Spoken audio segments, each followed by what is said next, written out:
Welcome, everyone. Sortegories is so excited to present this webinar with Nancy Hennessy and Nancy Eberhardt from Sound to Syntax. So let the Nancys introduce themselves and take it away. We're glad you're here. Well, thanks so much. I'm thrilled to be here, and I want to thank both of you for inviting me to join you this evening. It's really a privilege. And I want to thank each and every one of you who are on with us this evening. I live in Kitty Hawk, North Carolina. I spent many years in public school and then consulted in private schools. I'm currently a literacy consultant and the author of the Reading Comprehension Blueprint. I love all aspects of reading, and I love working with teachers who are teaching reading. So this is a real privilege and honor for me.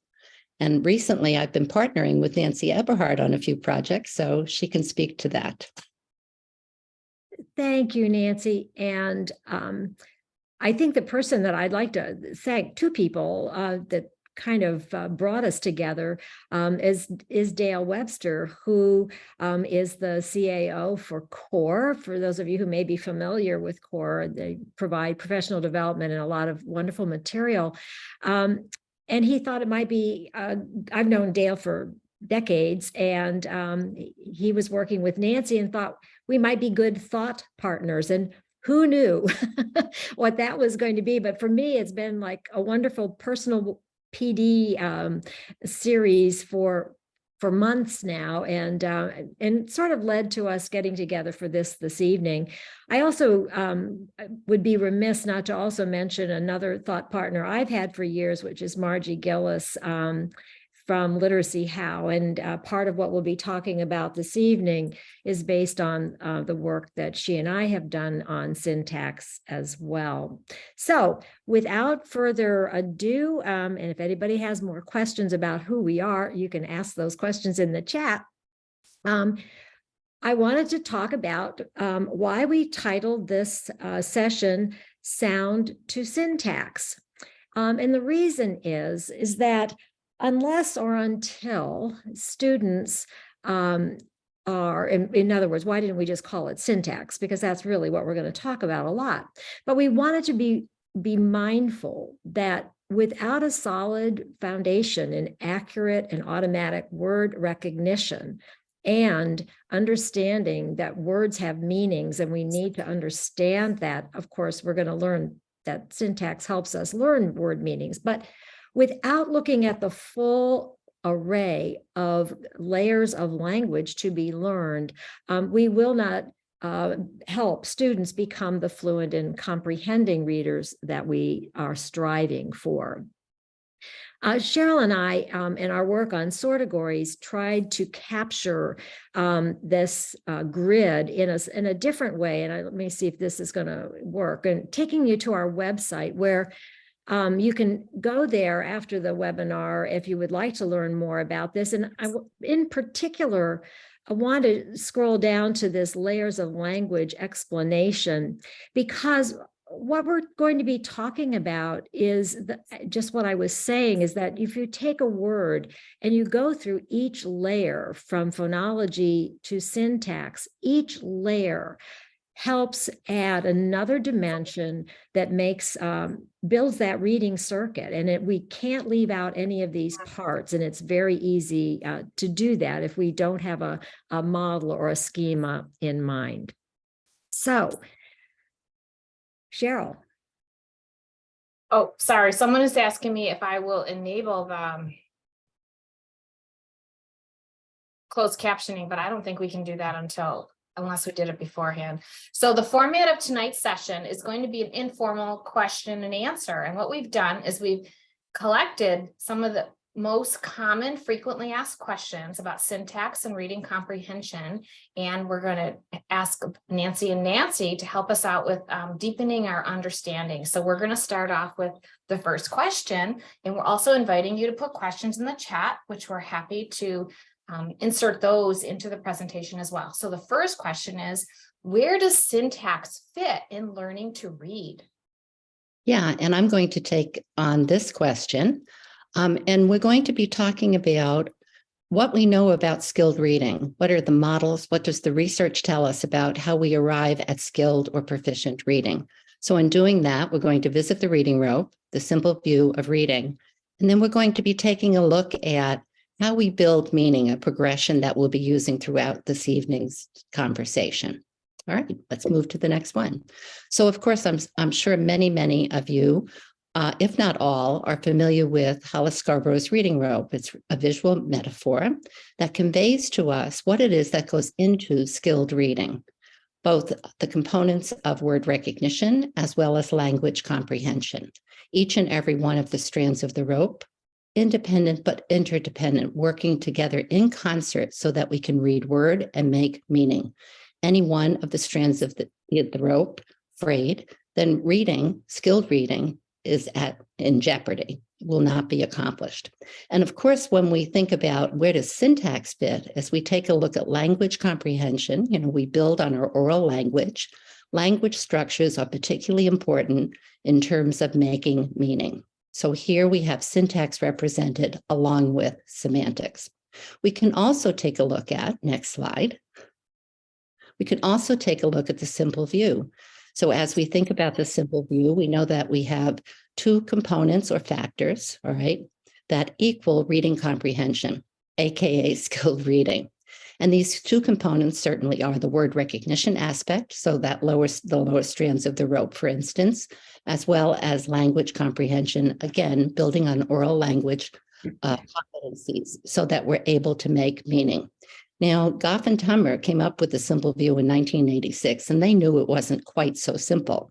In 2020, all right, Hoover and Tummer elaborated on the simple view. And when they did that, they described some of the language systems that are necessary in order to understand, make meaning under the umbrella of language comprehension. And guess what? Syntax was included, right? Mm-hmm. And then thirdly, as we move from this view of overall reading, we want to focus on some of the ways that Sortegories can support learning in terms of reading comprehension. Right. And one of the things, just to link the simple view of reading that Nancy was describing back to that grid of activities that is what Sortegories is about, is we wanted to illustrate that that first row that I mentioned from sound to syntax, that this is where those activities fit under that word recognition. And all the other activities are really working on the language comprehension.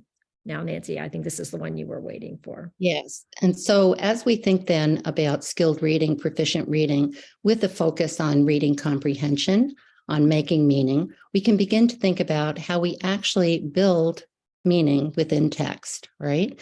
And so it begins by looking at meanings of words, parts of speech, their contribution, phrase types, clause types, sentence types, and all of these ultimately adding up one by one to the gist of the text.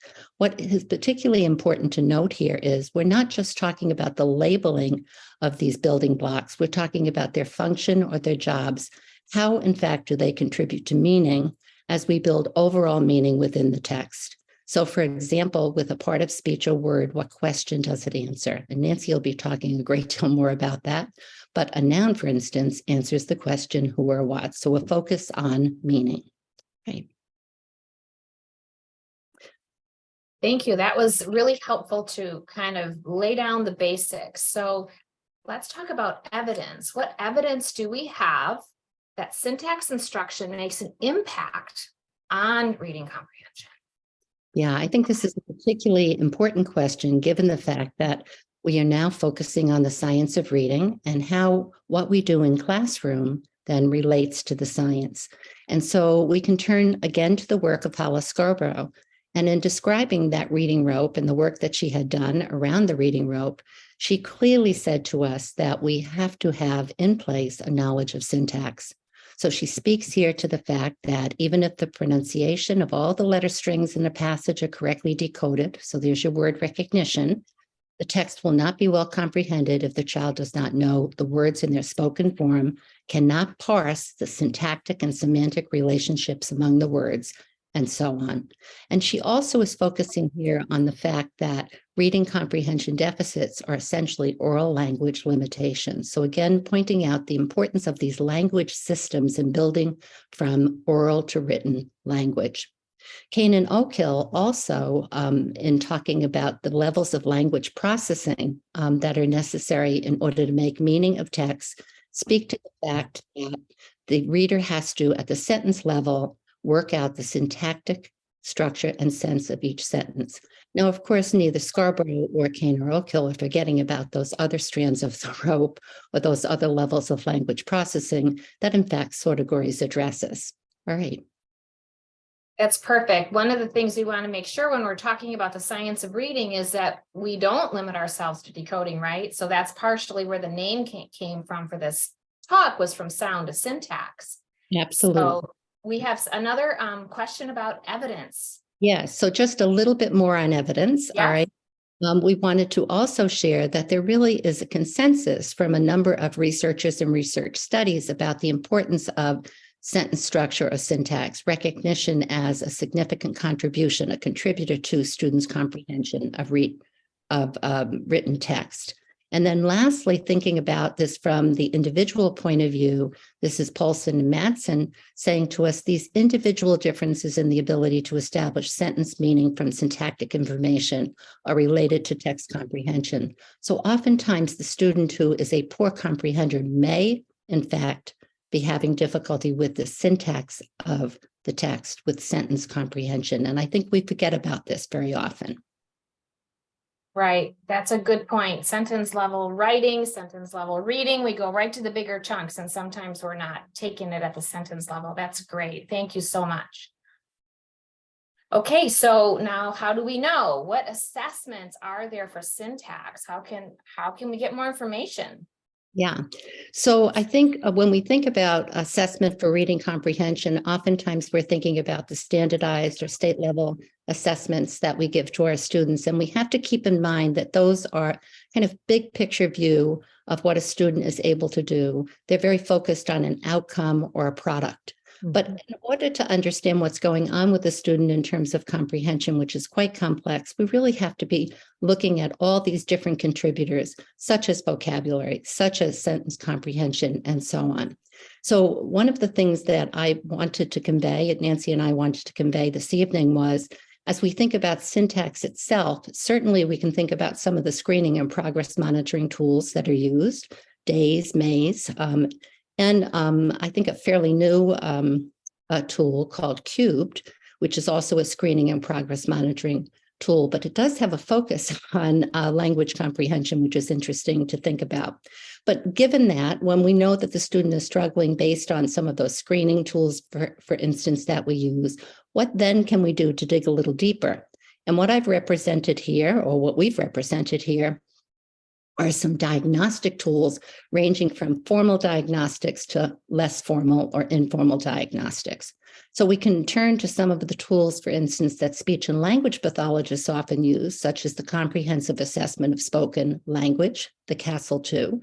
And that includes subtests that tap into sentence comprehension and sentence expression. We also might look at the SELF, which is the Clinical Evaluation of Fundamental Language. I think that's version fifth edition, excuse me. And that also takes a look at sentence comprehension. But moving then from something that's very diagnostic in nature, very formal diagnostic, we can look at something that is a little less formal, another diagnostic tool that is in the Acadian suite of tools, all right? And it's called the CFAL, or the Comprehension, Fluency, and Oral Language Assessment. This assessment is interesting in that it's tapping into, first of all, the C standing for reading and listening comprehension, but the oral language tapping into things like vocabulary and syntax. So this allows us to dig a little deeper, to begin to think about where students might be having difficulties. As Chuck Perfetti said, reading comprehension is so complex, there are lots of ways it can go wrong, all right? And so leading to the ability to differentiate and begin to provide appropriate intervention for student. And then, of course, even less formal than that, we can use classroom-based assessment. So actually using some of the activities that we're using to teach, all right, as a means for assessment. And this, I think, is a good example of classroom-based assessment of what might be called dynamic assessment, in which we're moving from an evaluation or assessment of what students can do, and then we're intervening by teaching, providing scaffold strategies and support for them so that, in fact, they're able to then acquire the skill, and then we can go back and assess again. Sortegories does a very good job with this in terms of scaffolding and supporting students as they respond. There's feedback provided in terms of whether the response is correct or not. And then there are scaffolds and supports that include help and tutorials and so on. So important for us to be thinking about all these different ways that we might tap into knowing where it is going wrong for students, particularly in the area of syntax. Right. Well, and I think one thing I would add is that what's a common denominator of these tools or these assessments is getting at not whether the student can answer a question after reading, but helping to figure out, are they understanding what they're reading in the process of reading? And I think that's really at the core of what we're going to be talking about later on. So thank you for that, Nancy. And let's go on. Yeah, so that was an excellent point, Nancy. Digging into really those strands of the rope, right? Yeah, exactly.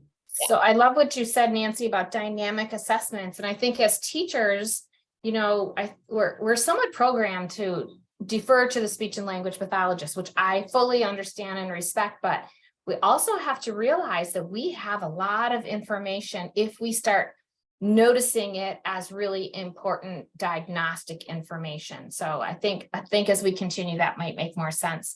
So let's talk a little bit more about some terms here. What is the difference then between grammar and syntax, and are they synonyms? Yeah, and in Nancy Eberhardt's words, this can be pretty muddy, right, Nancy? Oftentimes when we think about grammar, we're thinking it is syntax, and yet not exactly. So Nancy and I have worked on creating a graphic, which she has called the superstructure, and we're going to use that to help differentiate between grammar and syntax, and then we'll move on to a more in-depth description of syntax itself. So taking a look then at the graphic, which we've developed for CORE, by the way, as we were doing our work as thought leaders and learning from one another, we developed this graphic to represent, first of all, what is grammar? You know, how do we describe grammar? And what we have here is a description that really represents a commonality among many descriptions that we researched. So when we think of grammar, we're thinking about the structured set of rules of a language that govern the forms of words as used in context, and also how words can be combined in sentences. So that's a consensus definition. But let's go a little further, all right? When we begin to consider how we approach grammar, we can consider it from two different perspectives. And this is really the work of Louisa Moats that has informed this, all right? We can think of grammar from a traditional approach. So think about your English teacher. Think about how your English teacher taught you grammar, all right? In a very prescriptive manner, in a very mechanical manner. So a traditional approach would include teaching our students about forms of words, the morphology of the language. Now you might say, wait a minute, I thought morphology had everything to do with roots and prefixes, suffixes, and so on. Yes, the suffixes are what we're talking about. And we're talking specifically about inflectional suffixes here.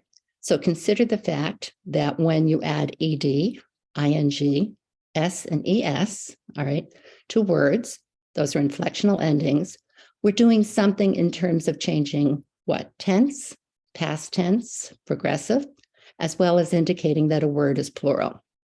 When we teach from a traditional point of view, we teach about usage and conventions. So agreement, for instance, subject-verb agreement, and also the use of punctuation and capitalization. How and when do we use a capital, a period, and so on? Where is a capital necessary? We also teach from the perspective of labeling words, phrases, and clauses, the identification. So I'm sure many of you learned a noun is the name of a person, place, or thing, right? A verb is, and so on. Some of you may have even diagrammed sentences and labeled subject and predicate. Yeah, I can put my hand up as well, all right? So that's a traditional approach, all right? A linguistic approach is much more focused on meaning, right? And when we begin to talk about a linguistic approach, we begin to talk about syntax. And so syntax is a part or a subset of grammar, and it has everything to do with the order of words. In other words, the way in which we combine words so that they convey meaning or communicate meaning. Now, where the traditional approach and the linguistic approach come together, and we'll be talking about this evening, is we think about this from the perspective of teaching grammar, all right, as well as syntax of the language from a functional point of view. And what we mean by that is from a meaning point of view, thinking about the language and how the language can communicate meaning. So we'll be speaking directly to this throughout this evening's conversation, right? Right. Do you want to add anything to that, Nancy, or did I capture the meaning? I think you did from my point of view, you did a really good job. I would be interested if, well, for sure, I think we've clarified, Nancy, that grammar and syntax aren't synonymous. And interestingly, I think we've also maybe turned things upside down a little bit, that grammar is really the overarching term, not syntax. So I think it's a little bit of an unexpected organization, but I'm finding it helpful to consider it this way, and hopefully those of you listening in will as well. So let's follow up a little bit more from this over the superstructure graphic to what is syntax versus are these other building blocks. And first of all, syntax becomes this architecture, meaning the system by which we are going to create phrases, clauses, and sentences. There are guidelines, if you will. There are certain structures that work, and there are certain ways we can arrange words, or they will not make sense. Grammar, on the other hand, provides the building blocks, these individual components, as Nancy was saying before, what we called the parts of speech. But those building blocks, without a place to position them, we will have no logical language put together, no sentences, no meaning. So let's take a look for a moment at those two components, the building blocks, those parts of speech, and how these functional questions come into play. And then those linguistic frames, if you will, the places we can slot in these building blocks to build sentences. So thinking about those two different systems. So very quickly, we have a very limited number of building blocks. It's kind of like out of 26 letters, we build all the words in our language. Out of these 8 building blocks, we build all the sentences in our language. And it's just pretty remarkable. But what we want to emphasize, as Nancy said, is that each of these building blocks is providing a particular kind of information. It's giving a certain meaning. So nouns tell us who or what. And verbs tell us did what, and those become the basic structure when we move into building a sentence, because we need each of these parts to have meaning, a complete thought. But then we are not happy with just nouns. We want to expand on them, and we can answer 3 questions for that. How many, what kind, and which one? Those are the adjective questions. That's how we tell more about the nouns. And then we have a little group of words that are hard to understand on their own. They need to refer back to a noun, but those are called pronouns, and that's why we keep them together on the same same color here in the graphic. Similarly to verbs, we like to tell more about adverbs, and we have specific kinds of information we can add. We can tell when something happened, where, how, and why. And those are the expanders of actions. So those we call our adverbs. And then We have a very important collection of little words called prepositions, and these signal a relationship. So if I say that the frog sat on the rock, on is telling me the relationship between the frog and the rock. And so those are the kind, or the rock rather, where he sat and the rock. It's those little words that are critical to our language, holding our language together, but by themselves don't carry a lot of meaning. So this is where putting them into a syntactic structure becomes critical. And then we have conjunctions, and those are the words that join together ideas, be they words, phrases, or clauses. Some of them are the conjunctions like and, or, and but. Some of them are other kinds of conjunctions like the when, and words that show the connection between ideas at more of a clause level. And then we have our interjections, and our language would be pretty boring if we couldn't go, wow, or that's fabulous, and use some expression, but they are a group unto themselves. So those are the building blocks, but those building blocks, as I mentioned a moment ago, fit into these slots, into these linguistic spaces. And just to use a couple of examples, is that if we plug in a noun or a noun phrase with in a predicate, the verb or verb phrase, it's that combination that leads to a thought. And that is what we call a sentence. Similarly, we can add another space or another part into that frame where we would put to whom or to what was affected by the action. And that is where we put our direct object, but that would be another noun or a noun phrase. And again, if we add all that up, we get a sentence, or we get that meaning, we get that thought. There are other sentence or linguistic frames. We can build compound sentences, we can build complex sentences, but in fact, there aren't a whole lot of structures. And when we can teach our students how to build these out of these building blocks, build these sentence frames, build these sentences out of these words, these building blocks, that is helpful to them to be able to both write and to also to comprehend what they're reading. So what we're trying to convey here is that underneath both the building blocks for grammar and syntax are these questions. And that is what, as Nancy said a moment ago, makes this functional. We're driving the students to look at the words in terms of what questions are they answering, and that can change. So, for example, the word light could mean light. People use light to find their way in the dark. There, light is a noun. It's answering the question who or what. But if I say I'm going to light the fire so we can cook our steak, that's an action. I did what? But I could also say it was a light colored shirt that I wore to stay cool. Light in that situation is telling us what kind. So we can't just say the word light is a certain part or a certain building block. It isn't until we put it into context, into that syntactic frame, that we begin to understand the meaning. And that's where we go from breadth of meaning of words to depth of meaning of words.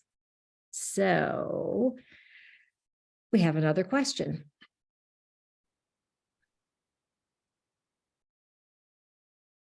That is such good information. I remember when I was teaching ninth grade, teaching in this functional approach to grammar and syntax really did help my kids learn sentence level comprehension, sentence level writing, which spilled into comprehending paragraphs and writing paragraphs. So this is so powerful. Thanks for laying it out in this superstructure way. It's helpful to hear it from this lens. Let's talk about scope and sequence. Like, as teachers, how do we know what is a good scope and sequence to teach syntax? What do we do first?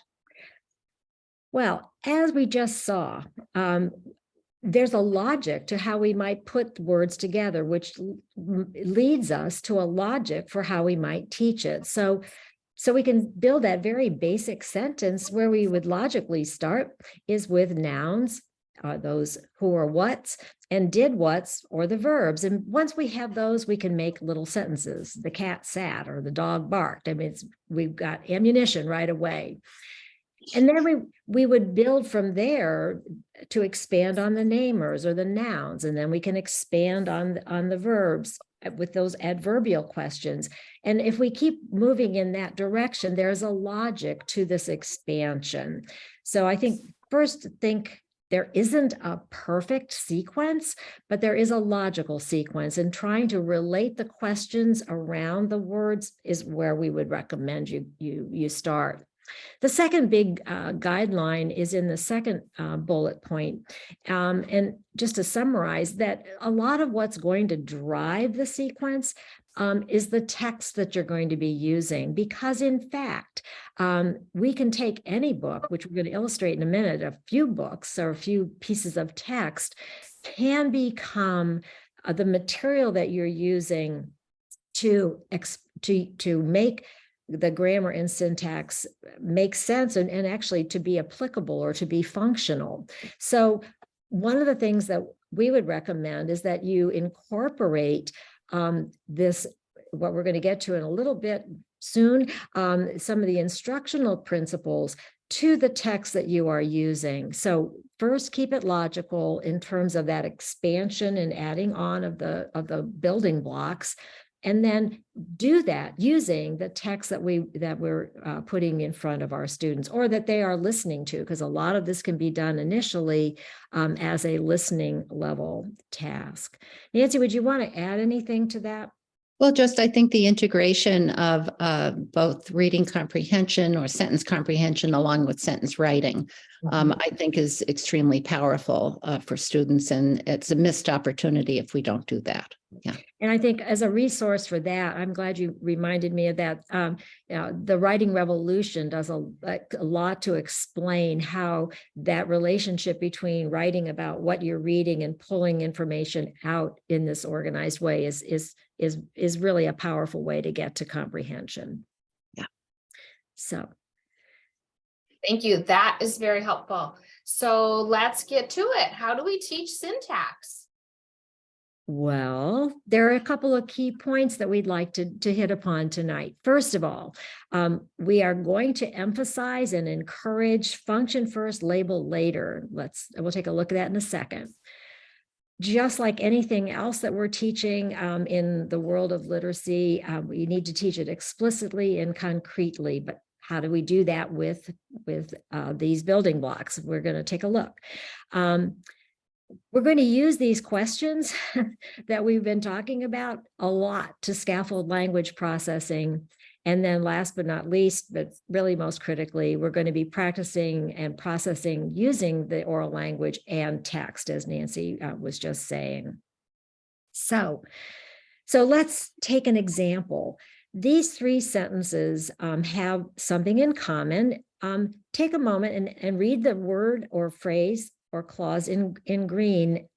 And what do you notice? What question are each of those green parts answering? Well, if you said when, you're right. When yesterday, when at dusk, when as the sun faded. That is function first.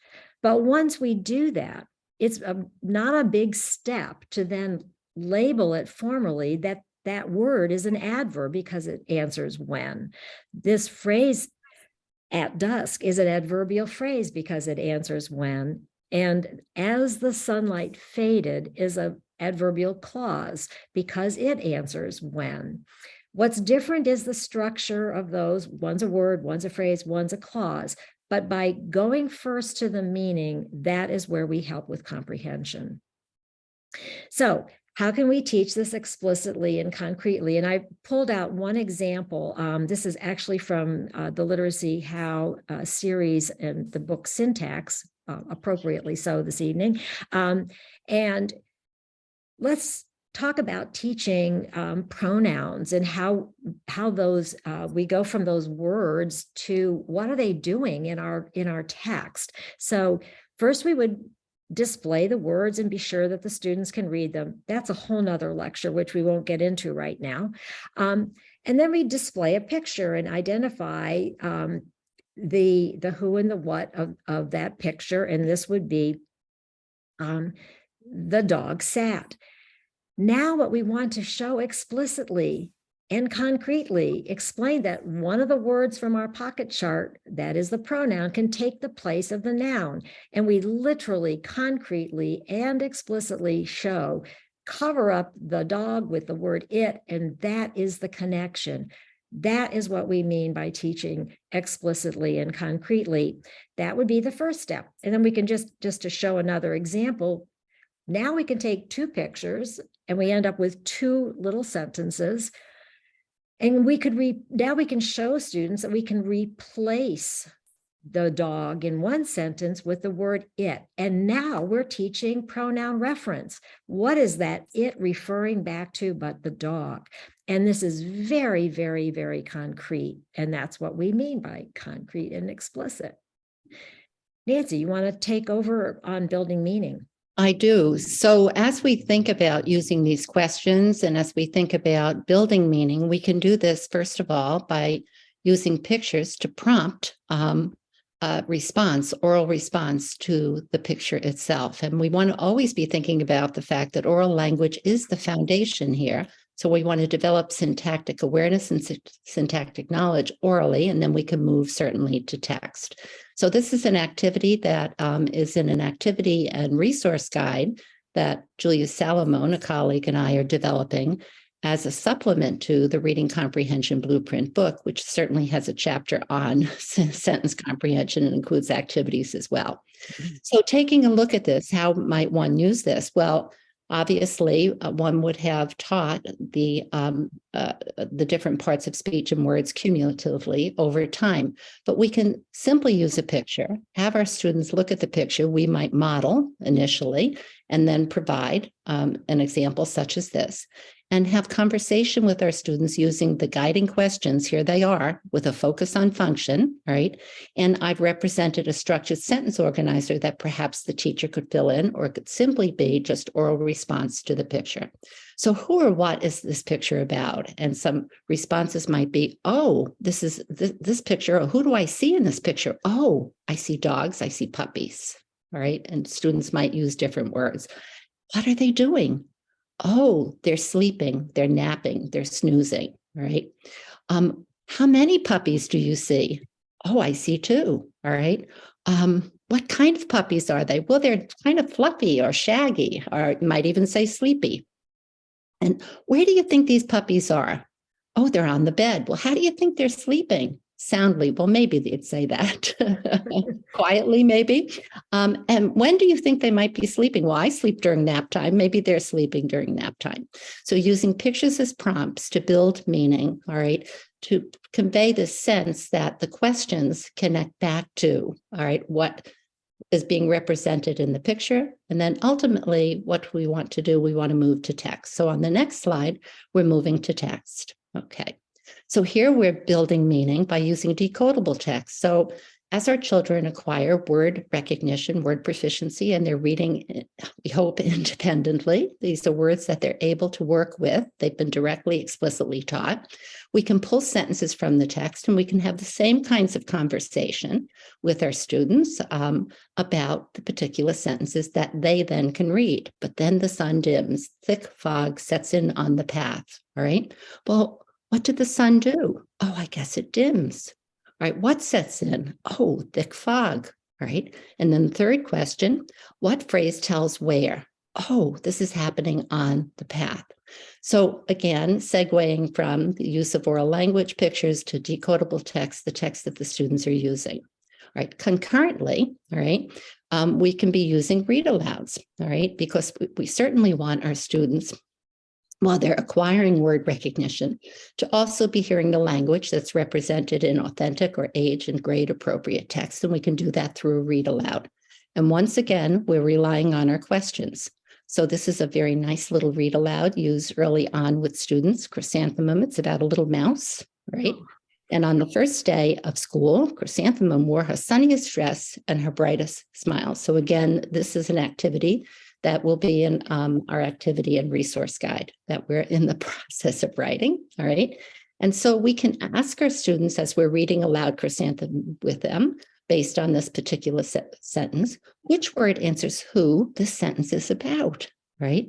And so if we click, oh, it's about Chrysanthemum. Which word tells what she did? Oh, she wore. Which word tells what she wore? Okay. Oh, she's wearing her dress, but also she's wearing a smile. All right. We have multiple meanings here. Okay. Which word tells what kind of dress? Oh, it's her sunniest dress. So I guess it maybe is bright yellow, but maybe it was just nice and shiny. I don't know. Which word tells what kind of smile? Her brightest smile. And when did this happen? On the first day of school.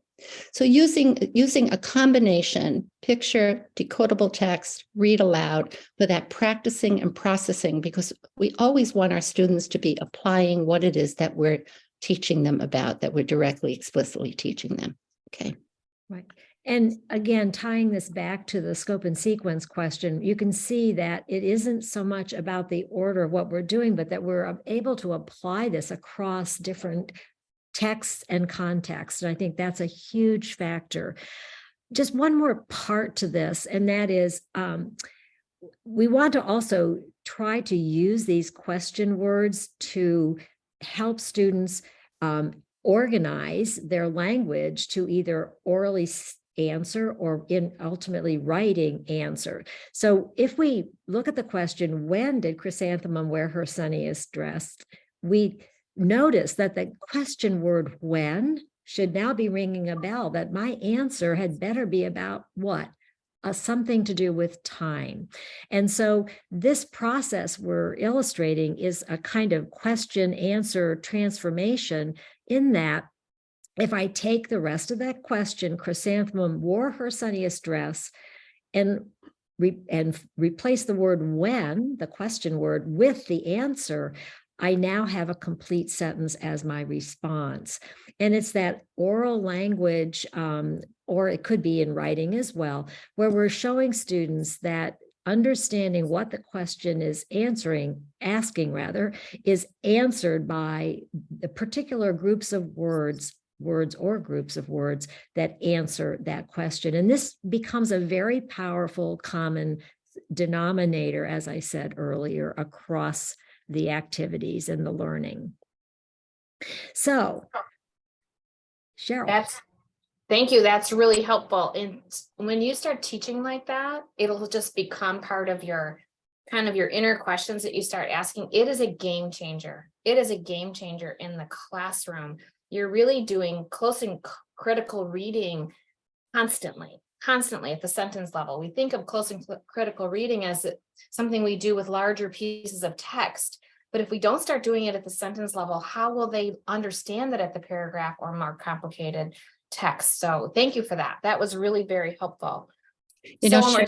Oh, sorry. Go ahead, Nancy. I was just going to say, you just reminded me of something, Cheryl Scott, who is one of the people that I always tap into in terms of sentence comprehension, that the sentences are the worker bees of the text, and that one by one, they add up to the gist or the meaning of the text. So we need to pay attention. Yeah. Right. And that makes a lot of sense. And Nancy, while we're here, there was a question in the chat. You did mention your the blueprint companion that you're working on. And the question is, when will that be released? We're hoping in late fall. Okay.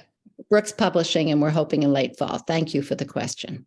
Perfect. And we will link that to the last slide, and we'll also put a little information with the recording when we send that out as well. So thank you for that. Okay. So let's talk for a minute about Sortegories. Where is syntax in Sortegories? And Sortegories, I'll start by saying, is a web-based app, and we do provide practice activities from sound to text. And syntax, like everything else, is something that needs to be practiced, right? So let's go ahead and talk about syntax in Sortegories. And we went to Nancy to say, do you see syntax in Sortegories? So we were really, this all got started because we really wanted to be sure that we were delivering on what we were saying. So hopefully you'll see that we are. So while we want to focus on this last row, which is where we are now doing the kinds of things that Nancy had in that graphic, where we're talking about morphology and the grammar structures and combining words into phrases, we want to remember that to get there, we need to deal with that first row where we can decode or build a word like cat using a particular part of our decoding scope and sequence. And that once we are able to to use the sound to spelling correspondences to read that word, that we're working on the meaning and that we might sort it into a category of animals. So we're bringing along those first couple of rows to get to the last row where we're switching from cats to dogs. But we are now going to take a quick look at what kinds of things are we doing when we're trying to put these words, and many of them are decodable, into context. And those of you who might be interested, you can use your QR code and follow along. But I'm going to go first and show you a little bit about MorphSort, which is one of our activities. And let's take a quick look. Sortegories. We don't need to listen to the popping. First, an important question. Arf. Now it's your turn. Put each word in the correct category. Now, whoops, I pulled the wrong thing here. I've got to move this out of the way so I can get to what I want to get to. As Nancy said, one of the things that we built into Sortegories, and I think is relevant in terms of the instructional question that we're asking, is we have built in helps, because when we're doing a sort based on ownership, more than one, or in this case, neither, this is early on in Sortegories, we want to be sure the students know those terms. So we built in a help where we can show what ownership means, and we are able to. Ownership means belongs to. Adding apostrophe S to a namer makes it possessive, which means it belongs to that namer. The dog's treat is a bone. The dog owns the bone. So I won't go through more of that in the interest of time, but we want to first be sure students understand the terminology, what that means, and then we want students to pay close attention, and that's the point of the sort, to whether or not it's the way the inflectional ending is added changes the word. Because when we move these words into context, it will make a difference whether I'm reading that as apostrophe S or it's plural. And it's now we're trying to train students to pay attention to which inflectional ending is actually on the word. So that is an example of MorphSort. Grammar sort functions in a similar way, in that it is another sorting activity. First, an important question. Dogs. Now it's your turn. Put each phrase in the correct category. Now, these questions are going to look familiar based on what we're saying, we've been talking about, which is a phrase that tells where or when or how. And we also provide a help in this case as well, so that we can have students learn what it. Adverb phrases tell more about the action. Some phrases answer the question where. Where tells a place. The dog ran in the grass. Okay, so the idea here is that we are providing the help, and then the students can do the sorting according to that concept. So I think, Nancy, that's a good example of the activity becomes the assessment. And then when the student doesn't respond correctly, there's an opportunity to seek help, a scaffold or a support, and then an opportunity to respond again. And so that's really what makes it dynamic in nature. Yeah. Well, Thanks you. for pointing that out. Yeah, that's helpful. Absolutely. And we are, from our experience, Cheryl's and mine, we've dealt with a lot of students who struggle, and they're likely not to get the concepts on the first bounce. And so we wanted to build in this opportunity. One thing I'm not showing is that if something is incorrect, students will be given a correct final answer before they move on. We don't want students practicing incorrectly. Right. So the next activity is phrase building, where students are given an array of words that they can decode by the time they get to the third row. They know those words, and then they build the phrase. So let's take a look at that first. Build the fat cat.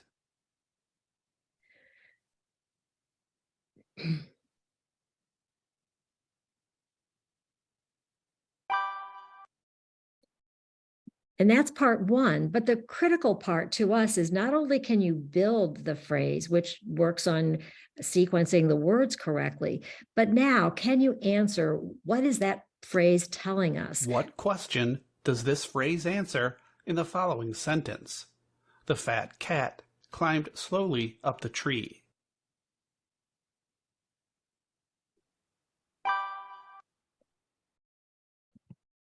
And again, if students need help with those questions, there's that help made available to them. Now, that is what we do in level A of Sortegories. But we wanted to show you, and we're not finished with this activity in level B, but it's like the book coming soon, that we wanted to show you where we're taking this, because of if we practice on the who and what something is about, it really guides us to helping students understand the idea of topic. So in level B, what we do is we switch this up. They're not building phrases anymore, but we're giving them a phrase with parts underlined. And guess what? Each part answers one of our questions. So let's take a look.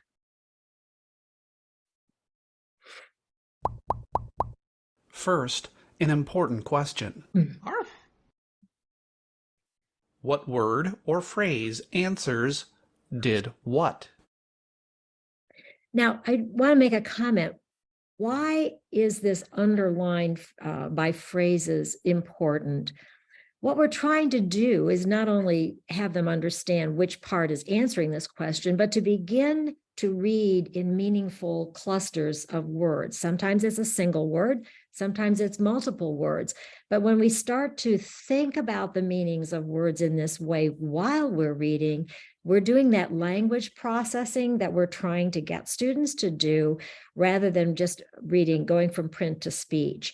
So I think this is an important aspect of this activity, which, by the way, you could do with any text once you think about it this way. Whoops, that's wrong. I need to click. And then where this is going is there are 3 sentences that then become a little decodable informational passage. And now the question is, what is the topic? And here, let's look at this. First, an important question. Meow. Read the sentences. Then, click on a tile that tells who or what the 3 sentences are about. And yes, you're going to be saying who or what is this about in your sleep tonight, because this is a really important point. But just to show you how we help students understand what they're doing, the topic is what all of the sentences are about. The topic is a word or substitute that is repeated. Birds make nests. They are made of twigs and sticks. Nests hold eggs. The topic of these sentences is nests. They is a substitute for nests. A repeated word is another way to identify the topic. So what we're doing is we're leveraging that knowledge now of the who or the what, and what that a pronoun refers back to another noun. to now help them identify what the topic is of what they're reading. So we're now reading really for meaning. Yeah. And that allows for the integration of meaning within and between the sentences. And that's really very critical. Yeah. And then all that while they're practice reading their decodable text. Like, let's not forget, these are all the words that were in the decoding that they're learning. from that rows 1 and 2. And then Right. the end result here is that we can see that. So, so this is just the end. So Nancy, let's go back to assessment, because I think that's a good place to wrap. Yeah. So we just wanted to come back to this to convey the idea that the activities, the strategies that you're using with your students can become a way of assessing an ongoing assessment of whether or not they're acquiring the skills and concepts that you want them acquiring. So thinking a little bit about these building blocks, the words, the parts of speech, the phrases and clauses, and thinking about different ways of asking them questions or giving them activity as they're learning, kind of checking their understanding as they go. So parts of speech are words that always a focus on the function. All right. A phrase is, a clause is. So a word, a group of words with a who or do that answer questions, and what kinds of questions do they answer? And then based on the text, initially decodable text, words that they can read, and then ultimately read alouds, and then hopefully texts that are age and grade appropriate that they can read independently. Who can find the word that answers the question? Who can find a phrase that answers the question? Who can find a clause that answers the question? And then even diagramming, believe it or not, but with a little bit of a different twist here, underline the who and the do, underline the words that tell which one, where, when, how, and why. I'm not saying subject, predicate, and so on aren't important, but what I'm saying is in order to get at the meaning, to take that descriptive or linguistic approach, we want to focus on meaning. We want to focus on function. Yes, and the other thing that I meant to say earlier when we were talking about scope and sequence is that this also runs the grades. I mean, we're talking about this with beginning, but the same questions and the same approach can be applied as we move up the grades. Yeah.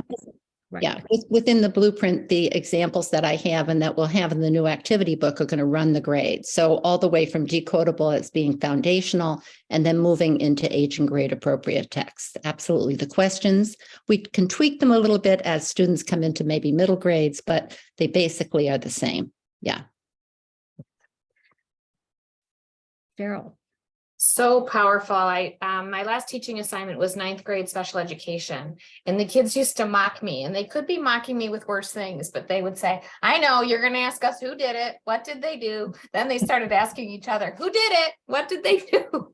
So when you said we were going to say it in our sleep, the good thing is my students started saying it in their sleep. And Nancy, we did do diagramming, and we did have it with a focus on the functional parts of things, but they started labeling on their own, because I would say, oh, that's called a subject, and I wouldn't make a big deal out of it. They started adding labels. They started doing it. They started picking it up because it had meaning. So it's such a powerful way to teach. And I just want to say the help in Sortegories and those question stems, Nancy, in your book, that gives teachers the teacher talk that many teachers, including myself, are missing when they're trying to teach syntax. We don't always know the words to teach syntax. We don't always know the question stems. So you can, Jen is responding in the chat. She said 100% agree. But once you learn this way of teaching, you can do it with any material. You can do it with anything, and you can really do it on the fly.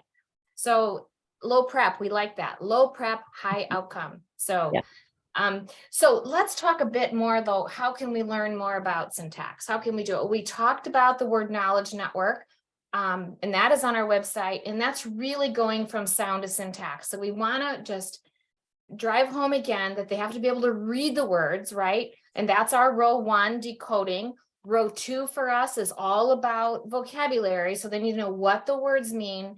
And then row 3 gets more into syntax and how do those words behave or function in a sentence, ending for us with phrase building, and then level B, sentence fluency. So if you want to try it out, you can hit that QR code or go to our website and hit try it, and you can get a quick demo of all of those 9 activities. And then as they become available in level B, 2/3 of them are up, you'll see them start populating.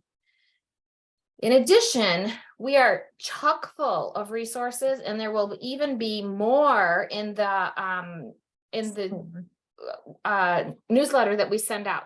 But there is on the left, from left to right, I'll start off on the left. There's the Word Knowledge Network webinar that we did for Mount St. Joseph not too long ago. There's a QR code for that. That will also come in your email, so not to worry. Nancy, do you want to talk one more about your book and its a companion that's coming out? Yeah, well, the Reading Comprehension Blueprint, Brooks Publishing, and there is a chapter on syntax sentence comprehension.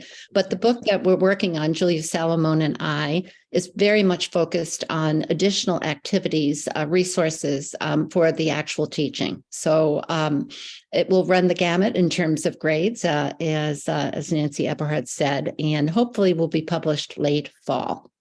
Love that. Thank you. We'll beam you up, Nancy, to get that done by fall. Yeah. And I'd like to put in a comment about the project that Nancy and I have been working on, that there is going to be coming soon, a whole module in the core Reading Academy training, a professional development on syntax, sentence level comprehension.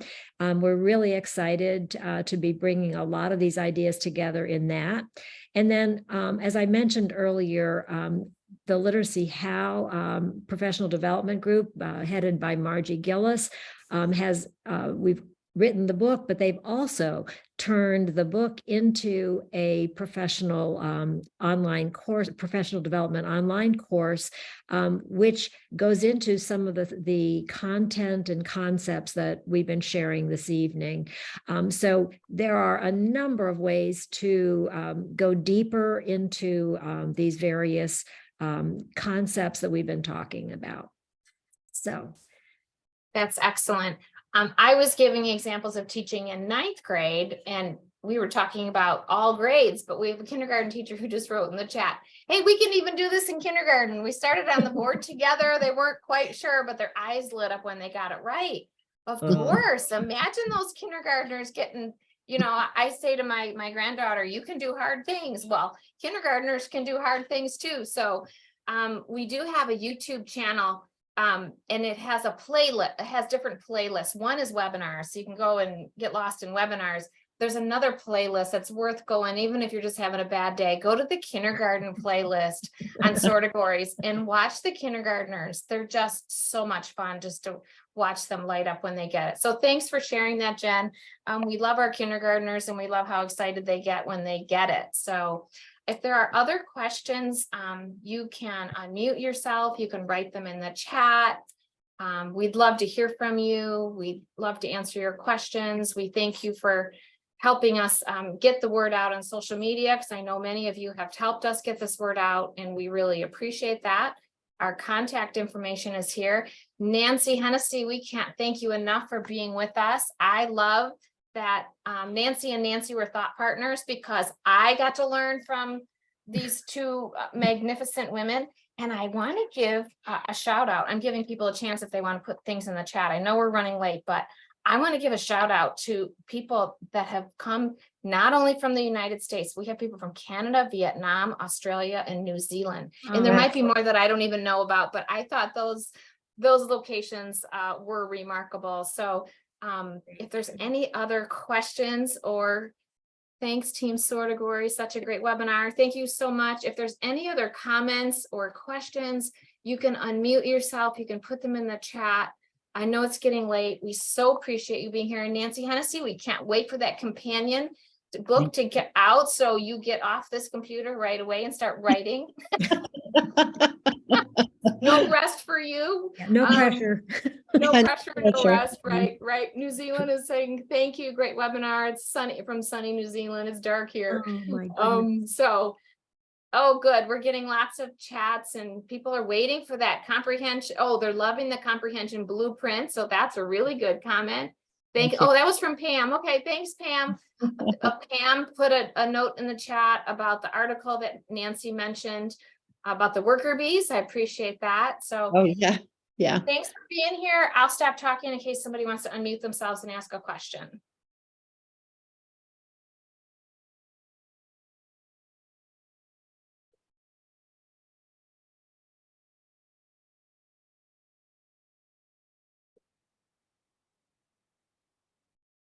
Hang on a few more minutes. People are starting to sign off, which I fully understand. Some of you haven't even had dinner yet. Yeah. Hi, I have a question. Yes? Hi, I apologize if I maybe missed this information earlier, but I'm curious about the differences between the two levels as far as if there's a certain grade level that you should start a student, if they're, you know, say K through 2 or through 6 or whatever, and if there's an assessment ready for that, for placement. So Melinda, you're talking about Sortegories, right? Yes. Okay, just making sure. So for Sortegories, we have a spelling inventory. And the spelling inventory, if you analyze the mistakes in the spelling inventory, it will let you know approximately where to start just for the decoding, the first row in Sortegories. But when you're talking about rows 2 and 3, you might need some other assessment data, a data you might currently have. Like for us, we have FastBridge data, we have comprehension data from our classroom. We have that diagnostic teaching data that Nancy talked about, that dynamic assessment to see whether kids are having trouble with vocabulary. We might have English learners that benefit from rows 2 and 3, but can spell the words. So it will give you an idea on where to place them for row 1, row 2 and 3. You have to know a little something about where the kids are, but you surely can use the dynamic assessment. You can use Sortegories as a dynamic assessment to see how they're doing. Does that help? Yeah, that does help. I jumped in a little late, so I think that answers That's okay. kind of fills in That's the gap. okay. We didn't speak about that. But feel free to reach out through our website, ask any questions like that you have. And I'm happy on the Facebook page, there's a Sortegories users group, and those tests, the spelling inventories are in the files of the Sortegories user group. So if you hop over there or if you email us, I'm happy to send them to you. It'll give you an idea if Sortegories is appropriate, at least row 1 after giving that spelling inventory, particularly for older kids. It's hard to know for older kids where they might place. Yeah, thank you so much. Thank you for your question, Melinda. Other questions, feel free to unmute. I'm keep checking the chat. I'm not seeing questions, but I'm missing them. Oh, Jen is here. Jen is a user of Sortegories, so she's our kindergarten teacher. We appreciate all her work with Sortegories and her kiddos. She's offering to answer questions if you have any. That's always nice. Anything else? Okay. Well, maybe we should call it a night and Absolutely. It's definitely getting late. So much. Thank you so much, everybody, for being here. I appreciate it.